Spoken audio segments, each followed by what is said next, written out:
Creativity often feels like something mysterious, a spark that appears when it wants to and disappears the moment you need it. We imagine it as lightning, sudden, unpredictable, uncontrollable. But what if creativity isn't random at all? What if every breakthrough idea, every clever solution, every surprising insight actually follows a pattern? A rhythm that your brain repeats every time you create something new. In this video, we're going to take creativity apart and look inside the gears. We'll explore why limitations make your ideas stronger, why stepping away from a problem can help more than pushing through it, and why the best ideas arrive in a flash, even though they were building quietly in the background all along. This is Creativity Explained: Constraints, Incubation, and the aha moment. Let's begin. Most people think creativity is a mysterious talent. You either have it or you don't. You're either a creative person or you're not. Ideas, we're told, appear out of nowhere like lightning. Unpredictable, magical, uncontrollable. But the truth is far more interesting. Creativity is not magic. Creativity is a process, a quiet, structured system running inside your mind. It follows rules, patterns, and rhythms. And once you understand these rhythms, you begin to see creativity not as a gift, but as a skill anyone can learn, nurture, and improve. The secret is that creativity isn't one thing. It's a cycle, a 3-stage loop: constraints, incubation, aha. In this video, we're going to break that cycle down. We'll explore why limitations make you more creative, not less. Why your brain produces its best ideas when you stop thinking, and why the aha moment feels magical even though it's built on hours of invisible work. Let's begin with the first part of the cycle: constraints. When people think of creativity, they imagine total freedom, endless possibilities, a blank canvas. But strangely, creativity rarely thrives in endless possibility. In fact, too many options can paralyze the mind. Imagine you're asked to create a drawing. You have every color, every tool, every style, every size. Your mind freezes. Where do you begin? What do you choose? The blank canvas becomes overwhelming. Now imagine this instead. You may only use 2 colors. Suddenly, something changes. Your brain wakes up. It starts looking for unusual combinations, clever shapes, bold contrasts. Your mind becomes playful because the boundaries give you direction. The paradox is this: constraints don't limit creativity, they activate it. This happens because constraints force the brain to search deeper. When the obvious solutions are unavailable, your mind explores the less obvious ones. It pushes past the surface and into the unexplored. It is the difference between strolling through a wide field and squeezing through a narrow cave where you must pay attention to every detail. Deadlines work the same way. A deadline doesn't inspire creativity because of stress. It inspires creativity because it eliminates endless options. You stop fantasizing about perfect outcomes. You focus, you cut, you decide. The human mind is strangely more inventive when it has fewer choices. This is why small teams often outperform large ones. Why low-budget films sometimes become classics. Why a writer with 1 hour of free time produces more than a writer with an entire day. Creativity loves limits. Because limits provide shape, and shape gives the mind something to push against. But constraints are only the first stage. Once you've defined the boundaries of the problem, something else has to happen, something counterintuitive. You have to step away. This is where incubation begins. Incubation is the silent part of creativity. The part most people overlook because it doesn't look like work. You're not sketching, writing, building, or brainstorming. In fact, you might be doing something completely unrelated. Washing dishes, walking outside, taking a shower, or staring out the window. And yet, beneath the surface, your mind is intensely active. Your brain, even when you're not thinking about the problem, continues processing it. Not consciously, subconsciously. The conscious mind shuts off, but the deeper networks keep working, reshuffling ideas, connecting fragments, testing pathways, and running simulations in the background. This is why stepping away often creates breakthroughs. When you stop forcing your brain to think in one direction, it begins exploring others.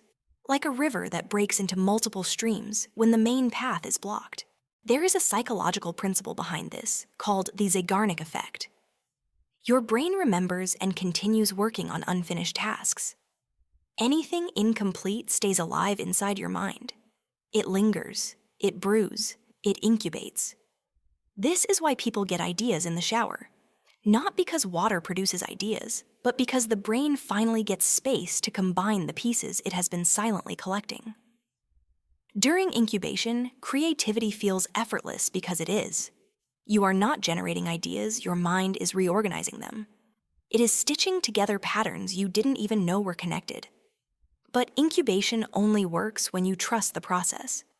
If you pressure yourself to think harder, you interrupt the background processing. The mind needs room psychological space to wander. That wandering is not laziness, it's the engine of creativity. And then suddenly, something happens. A tiny spark, a click, a connection. An idea that feels like it came from nowhere. The famous aha moment. But that moment is not random. It's the final stage of the cycle, the moment when the brain reveals the connection it has built during incubation. People describe the aha moment as a burst of clarity, a sudden insight, a flash of understanding. Neurologically, it happens because the brain rapidly synchronizes across different regions. For a split second, your neural networks align.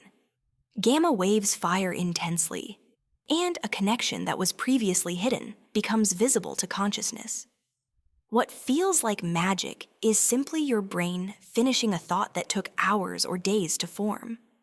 The insight seems sudden because the work was invisible.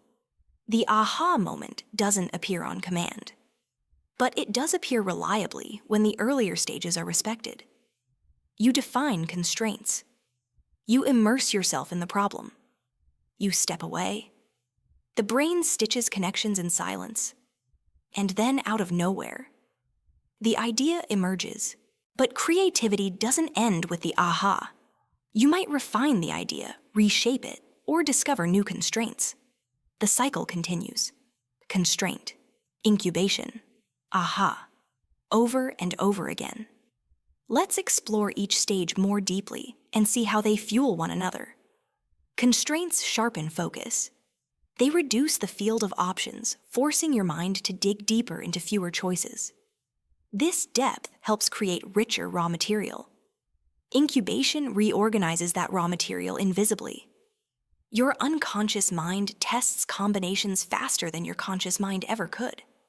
It builds bridges between ideas, searches for metaphors, replays fragments of thoughts, and tries new patterns. The aha moment is the point where this unconscious work reaches a threshold. The connection becomes strong enough that the conscious mind notices it. But this cycle is fragile. If you skip constraints, you drift. If you skip incubation, you suffocate the idea. If you chase an aha moment too desperately, you block the very conditions that cause it. Creativity requires patience and rhythm. To understand how powerful this cycle can be, imagine a designer facing a difficult problem. She wants to create a poster, but the blank canvas overwhelms her. So she imposes a constraint she will use only 3 geometric shapes and 2 colors. Immediately, her brain begins exploring combinations inside those limits. After some time, she feels stuck.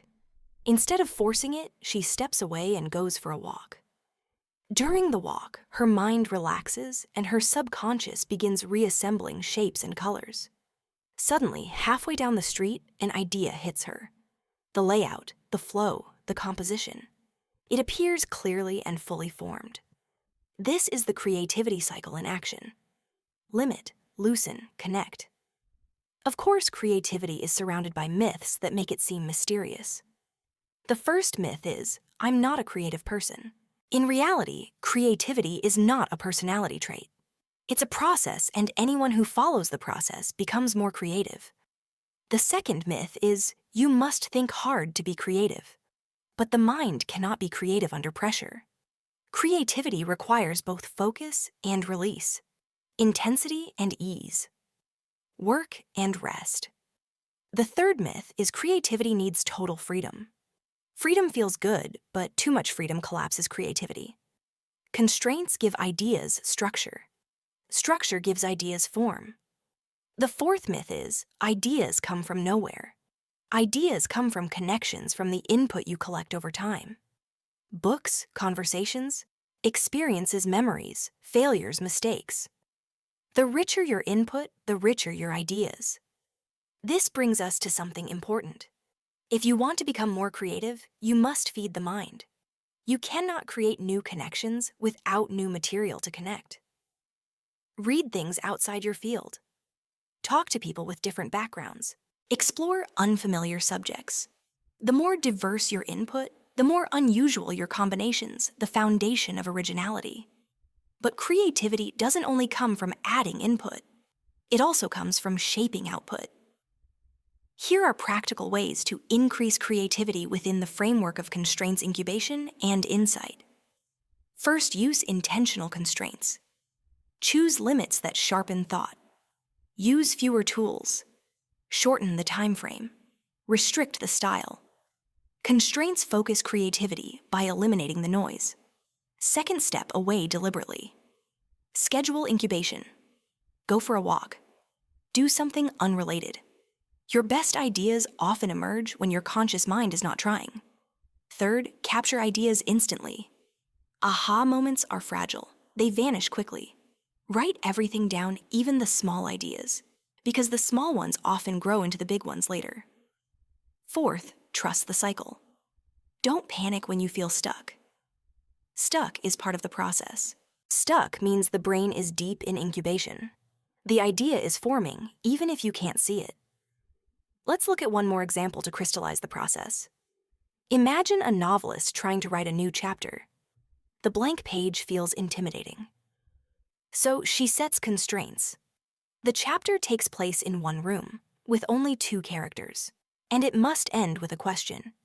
Immediately, her brain starts exploring possibilities within these boundaries. After writing for a while, she hits a wall. She steps away. She goes for a run. While running, she's not thinking about the chapter, not consciously, but she's replaying fragments in the background. Suddenly, she sees the perfect ending, the twist, the emotional beat. An aha moment formed out of nowhere. It didn't come from a blank page. It came from constraints and incubation working together. Creativity feels magical when you don't understand it. But when you do understand it, creativity becomes something else entirely predictable. Trainable, accessible. The cycle becomes clear. Create boundaries. Step away. Let the mind connect. Receive the idea. This is creativity explained simply.